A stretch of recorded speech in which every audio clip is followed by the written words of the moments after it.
এই গত 1 বছরের ব্যবধানে তারা 200-র বেশি মানুষকে হত্যা করেছে। নতুন একটি দল হাসিনা সেই যারা তারা নিজেদের কাঁধে তুলে নিয়েছে।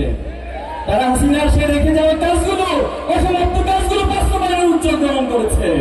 শহীদ প্রেসিডেন্ট জিয়াউর রহমানের হাতে গড়া দল যে বিএনপি, এখন আর শহীদ জিয়ার যে প্রেসিডেন্টের যে দল, তার যে চিন্তা ছিল, সে আদর্শের বিএনপি এখন আর নাই।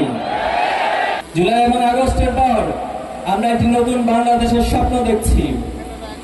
এই বাংলাদেশ ফ্যাসিবাদ মুক্ত, ন্যায় এবং ইনসাফের বাংলাদেশ প্রতিষ্ঠিত হবে।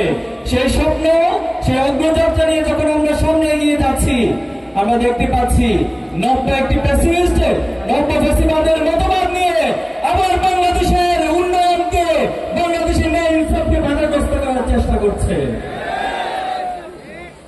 একটি দল বিদেশ থেকে তারা দলকে পরিচালনা করছে।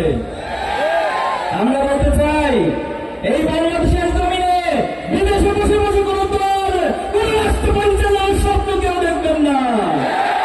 বাংলাদেশকে নেতৃত্ব দিতে হলে মানুষের সাথে বসে, মানুষের সাথে থেকে এই বাংলাদেশকে নেতৃত্ব দিতে হবে।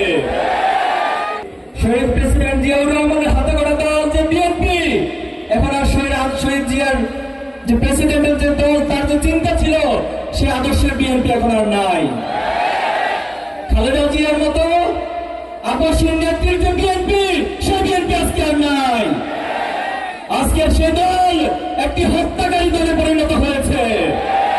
এই গত 1 বছরের ব্যবধানে তারা 200-র বেশি মানুষকে হত্যা করেছে। 150-এর বেশি শুধুমাত্র তাদের নিজেদের অন্তর্গন্ধরা তারা হত্যাকাণ্ড ঘটিয়েছে। আজকে বাংলাদেশে হাসিনা গিয়েছে, আমরা ভেবেছি এ বাংলাদেশ চাঁদাবাজ মুক্ত হয়ে যাবে, এ বাংলাদেশের জুলুম থাকবে না, অন্যায় থাকবে না, দর্শন থাকবে না, টেন্ডারবাজি থাকবে না। কিন্তু আমরা দেখতে পাচ্ছি নতুন একটি দল হাসিনার সেই যারা তারা নিজেদের কাঁধে তুলে নিয়েছে। তারা হাসিনার সে রেখে যাওয়া কাজগুলো, অসমাপ্ত কাজগুলো বাস্তবায়নের উদ্যোগ গ্রহণ করেছে।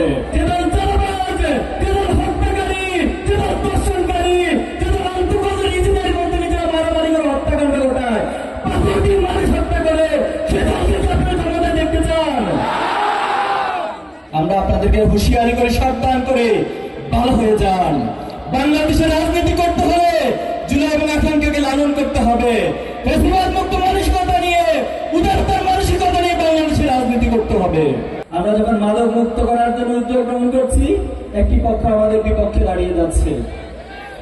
বিভিন্ন সিন্ডিকেট ভেঙে দেওয়ার যখন উদ্যোগ গ্রহণ করছি, একটি পক্ষ আমাদের বিপক্ষে দাঁড়িয়ে যাচ্ছে। আমরা সবাইকে হুঁশিয়ারি করতে চাই, খুনি হাসিনার পতনের মধ্য দিয়ে বাংলাদেশে আর কোন ফ্যাসিবাদী, আধিপত্যবাদী রাজনীতি চলবে না।